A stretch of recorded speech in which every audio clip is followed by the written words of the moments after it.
I'm here with Jeff Berwick. He is the founder of the Dollar Vigilante and also the sponsor of Anarchapulco.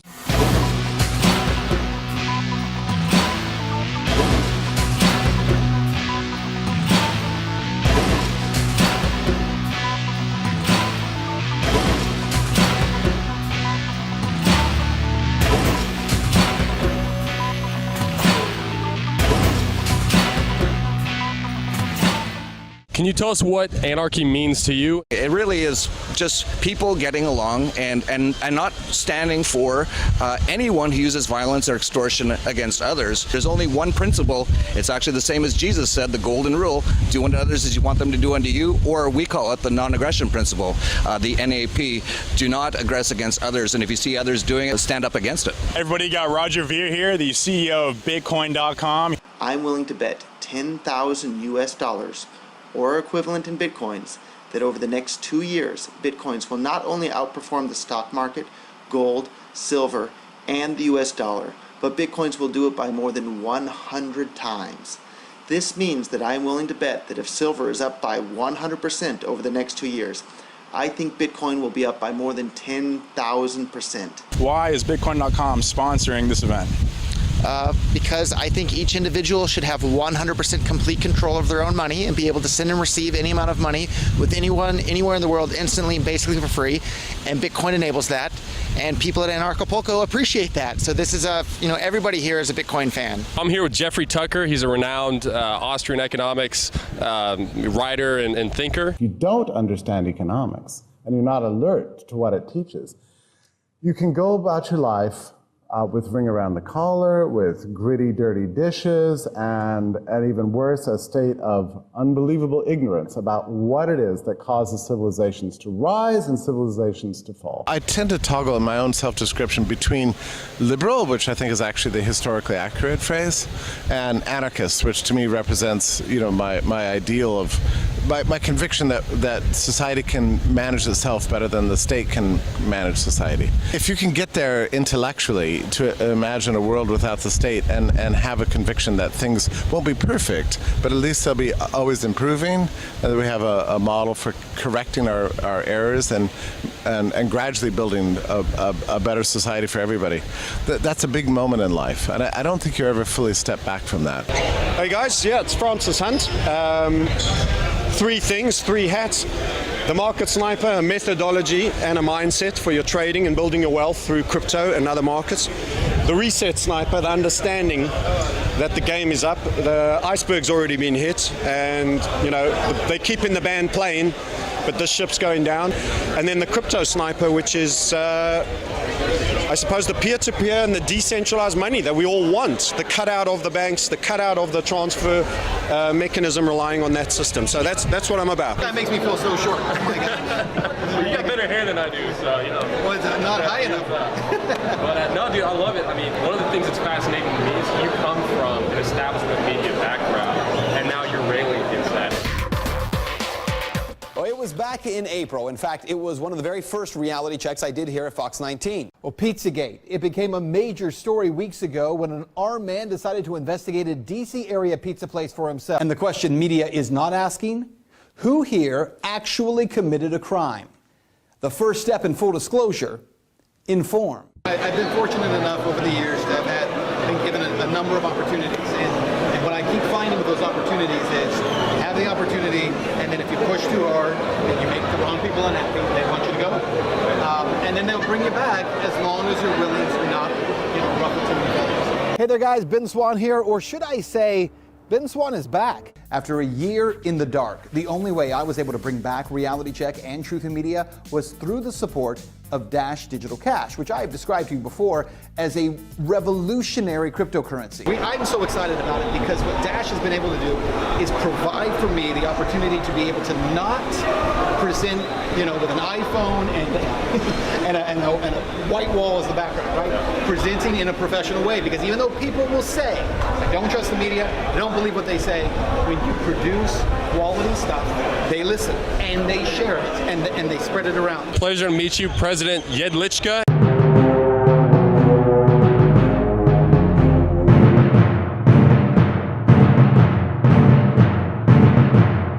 What is your ultimate vision and goal for Liberland? Well, the secret plan is, of course, to take over the world and leave people alone, and that's the secret libertarian plan. But we would be happy if we were located in a couple of years on all continents and could really insert prosperity into the places where the people are struggling the most. It was formed on 13th of April 2015. That was the birthday of Thomas Jefferson 2.5 years ago, and it's supposed to be, and that's what we are aiming for, the freest country on this planet. We wanted to find it on libertarian principles and going all the way to basically anarchic concept. So use the latest technologies to upgrade the Republic into a anarcho-capitalist society. That's our goal.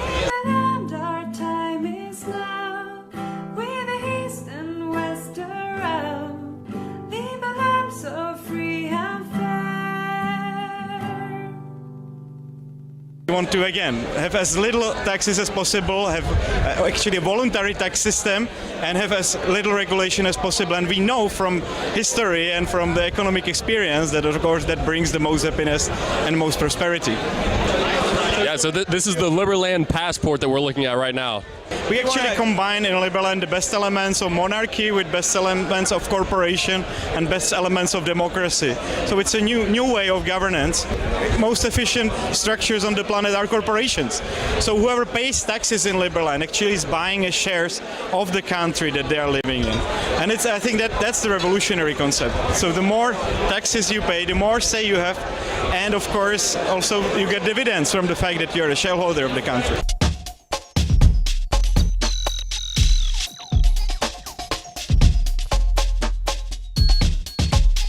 Something I've noticed in the Bitcoin community, as you're very aware, there's a big civil war in a way going on in the Bitcoin community. The only reason you want to call it Bitcoin Cash is because you want to co-opt the brand. I think Bitcoin Cash has a more legitimate claim to being the Bitcoin that was outlined in the bitcoin.org website. So yes, that's my position. So you personally just want people to think that it's Bitcoin. Is Bitcoin. Read my lips. Why do you think the folks here that are more libertarian-oriented and anarcho-capitalist-oriented, why do they prefer Bitcoin Cash? Because it actually works as cash. So the title of the original Bitcoin white paper is Bitcoin, a peer-to-peer electronic cash system. And the Bitcoin core supporters today are openly hostile to the idea of using it as cash. People they try to look at it, money as currency is the same thing. They're not the same thing. They've never been the same thing. Well, if you're not using Bitcoin as cash anymore, then it's not the Bitcoin described in the white paper. It's not the Bitcoin that went from nothing to being this worldwide phenomenon that it is today. If you had two currencies and they were both exactly the same currencies, one can be a store of value and uses the currency because it has lower fees, and one is also just a store of value. And you would argue, but realistically, if one also had the ability to use it with lower fees, wouldn't that make it worth more? There's two versions of Bitcoin. One is slow, expensive to use, and unreliable. The other is fast, cheap to use, and reliable. You don't have to be a rocket scientist to figure out which one of those two versions of Bitcoin is going to be more popular, and that's Bitcoin Cash. Many people make the mistake there's going to be one winner. There isn't the internet company. There's space for a lot of things to win. So I'd prefer if there was less vitriol between Bitcoin Cash and Bitcoin itself. I don't know if one has to die for the other one to win. One can go the store value route, the other one can be the transactional route. I don't want to get involved with he said, she said, and spats and all of that. Let's just recognize the way we lose is we start turning on each other like crabs in a bucket and start pulling each other down. We're fighting against a much bigger enemy here. You have to understand something, that like 100 years ago, the central bank was established to be the monopoly bank in the United States with one money, and all money must go through it, and through this means it would plan the U.S. economy using the best science. That was the idea, but it fundamentally depended on retaining this monopoly. There's a capital control, right? You know what that is? You want to send some money to your guy, right? And then you go to the bank, you say, please send this money to my guy. And they go like, sorry sir, we cannot do that. Cryptocurrency comes along and penetrates that monopoly. It's actually already done the work it was supposed to do. It's like a little bit like if you could drill a hole in a dam, that's holding back the sea. You don't have to break down the whole wall. You have to just get one leak in it, and then it's going to gradually crumble over time. And that's what cryptocurrency is doing to the existing central banking establishment. When I installed MonkeyCoin, we destroyed the capital control. when you have a highly volatile, expanding universe, it's natural to have big moves and big pullbacks. It's going to continue in the macro sense to expand. Within that, there will be many cycles of hypervaluation, correction, undervaluation, and pump. So what you get is a cycle, kind of like a sine wave that's been angled upwards and is tipping up, because the net value is one of appreciation and greater acceptance. It's boiling, man. It's boiling. Everybody has heard of crypto. Everybody's asking themselves how to use it. And it's popping up. It's coming up like a volcano. It's worth pointing out, right now today on Bitcoin Cash, transactions are already lightning fast, right? About a second to propagate from my wallet to yours and have it show up in your wallet. That's fast enough for any merchant. That's faster than credit card transactions. It's gonna get mass adoption of cryptocurrency. They're gonna be better. Freedom means being able to tell people what they don't want to hear, because everything else is public relations. Everything else is you working as a PR machine for some corporation or for some government agency that's telling you this is the line, now push it. The times that we live in is an era of decentralization, and we're seeing that with cryptocurrency, we're seeing that with a lot of things. How do you see that playing out with media? Well, I think the media needs to be decentralized. You know, we know for a fact that when we talk about national media, there's what, 6-7 companies that own all of it. When you talk about local media, in especially broadcast, there's about a dozen companies that own all of it. Sinclair right now is trying to buy up more, and if that happens, it'll really come down to like 6 companies in local media. The sharing of biased and false news has become all too common on social media. More alarming, some media outlets publish things safely are true without checking facts first. Unfortunately, some members of the media use their platforms to push their own personal bias and agenda to control exactly what people think, and this is extremely dangerous to our democracy. American media is distrusted almost as much as the government itself these days, and that is for a reason. It's because people are not stupid, people are getting wise to the game, they know what's going on, and people want to know the truth. And that doesn't mean that anybody has the perfect truth. It's just that we need to stop letting them tell us what to believe and start rethinking our place in the world, our relationship to government, our relationship to each other. And that's only going to require, going to require a rejection of the mainstream opinion that's being shoved down our throat for the last 100 years. The good news is that while most people will follow mainstream media, if you look at the polling, only like 9% of Americans trust mainstream media, which is really interesting, right? That means, 91% of the population says, I actually don't trust what they're saying, but then they listen to it. That's the problem. People don't get access to our message. It's not on the mainstream television programming. It's called programming for a reason. It's literally brainwashing. And it's not in the government indoctrination camps that they call schools. So most people have never heard these ideas. Once they hear them, a lot of people's eyes open up and go, and that's what happened with me. When I first became a believer in this sort of a thing, my eyes opened wide and I said, this changes everything. This is the information. The Winston Churchill quote about people stumble upon truth and then they just want to keep... They run away. Yeah. So he says, Winston Churchill once said that most men and women will stumble upon truth at some point, but most of them will pick themselves up and hurry off as if nothing ever happened. History is on fast forward. We're moving very, very quickly. And I think if you want to understand what's happening, you have to detach yourself from mainstream media. You have to look at alternatives like Infowars and others. If you're not doing that, you are not understanding the historical moment in which we live. A lot of people have a confusion. Of course, the mainstream media, the fake news, obviously likes to talk about anarchy is dangerous. If there's a riot and someone breaks a window, they go, it's anarchy. That's on purpose. They've been doing that for decades. Starting to see a lot of attention, negative attention, from some of these media personalities, essentially, who were negative, right? Because I was blowing up their narrative. So when you start blowing up their narratives, and you guys know this, you blow up the narratives of what the mainstream talks about, all of a sudden, now they want to fight you because you're not playing along. And the way they fight you is not with facts. It's not with saying, hey, you said this and it's incorrect. You said this and it was... No, they don't do that. Instead, it's things like, you have an all-right haircut. Or you're a conspiracy theorist. Imagine if Galileo hadn't been able to say at all that the Earth goes around the sun, and they'd shut him up instantly. Maybe we'd still be fooled by those sorts of people that claim that the Earth is the center of the universe. If you have a bunch of people that are in control and say you are not even allowed to discuss something that's not towing the party line, society doesn't move forward. It's funny to me these guys have these big pearly white teeth and big brains all the time, on the surface, but they're vicious when they come after you. Oh, yeah. You've seen that firsthand. Absolutely, and it is a very organized, coordinated attack that comes. The people thought that I had been killed, right? A lot of people thought that I was dead. But the reality is their goal isn't to shoot you in the head. Their goal is to kill your career, to kill your credibility, to kill your voice. That's what they're really after. Like I said, you watch the media or anything, they try to make us look like we are like really bad people. It's the exact opposite. The really bad people are in Washington, D.C. and every other government in the world. We're the ones who are saying, let's stop this, let's move on as humanity and start to have voluntary transactions. Back in 1962, if you ask the average person, do you trust the government to do the right thing? More than 2/3 of Americans said yes. Today, it's 18%. Now, you have to ask yourself, how long can a system survive with only 18% public confidence? You know? I mean, it just can't. There's too many anomalies in the prevailing system to survive.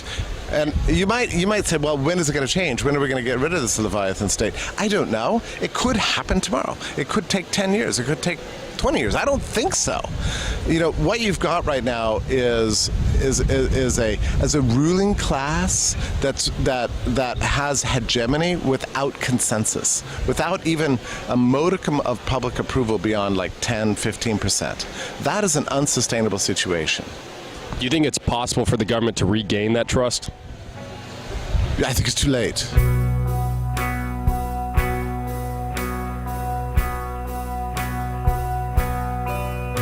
This is what I hear from almost everyone here is they feel, especially if they're coming from the U.S., which is, you know, it's so unfree today, that it's so nice for at least a week of the year to be around people who have generally the same values. It's a wonderful event. I love the culture here. I think the organizers did a very good job. All the speeches have been fantastic.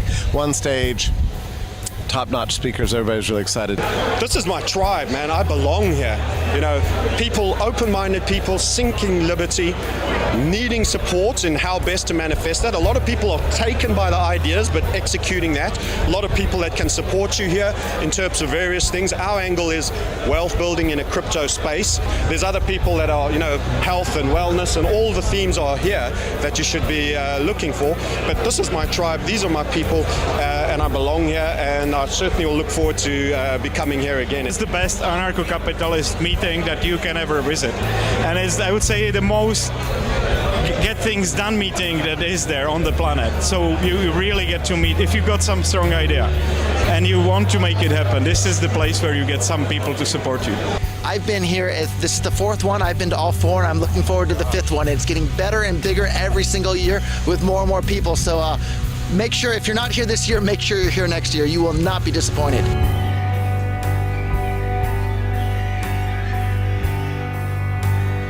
Where can people learn more about Liberland? It's liberland.org. We'll soon have a new website which will show all the services that are out there, and it will be a brand new one, so probably in 14 days. But right now you can register on the old one, and we will inform you about the new one. Check out my podcast, Anarchast.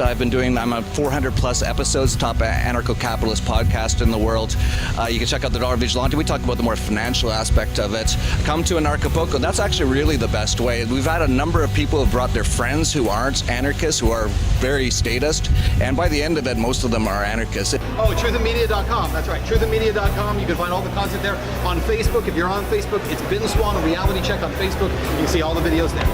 TheMarketSniper.com is our primary URL. The Crypto Sniper is our YouTube channel for crypto. MarketSniper.com for methodology. And the Reset Sniper, where we're forward-looking about how it's going to play out so that you can financially prepare. And there's many different kinds of preparations you can do. But one of the key things is you've got to be able to survive and support your family. So we focus on the financial element, theresetsniper.com. I'm Crypto on YouTube, CRYPT0. And you? I'm Arcane Bear on YouTube. You can find both of us on Facebook, Instagram, Telegram, all that crazy, Twitter, all that crazy nonsense, everywhere. One last question. Okay. What do you have to say to the Infowars audience and to Alex Jones? Well, thank you for all you do, and thanks for Infowars for at least for providing an alternative. And Alex Jones, I hope we can catch up some point.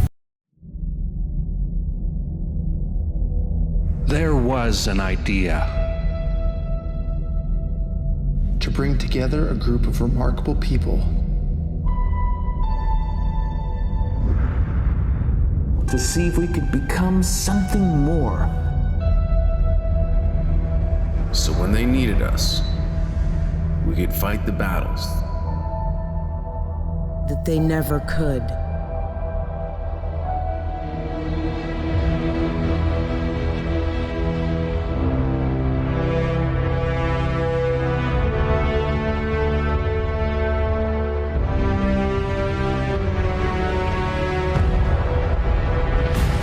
In time, the state will know what it's like to lose.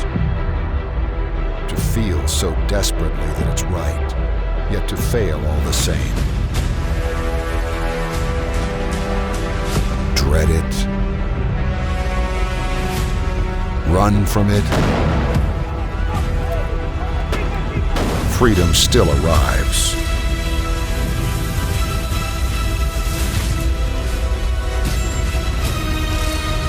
Vacate the state.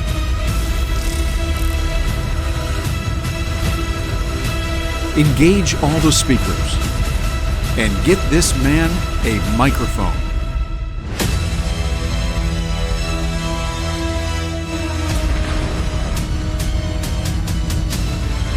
Fun isn't something that one considers when eradicating tyranny. But this does put a smile on my face.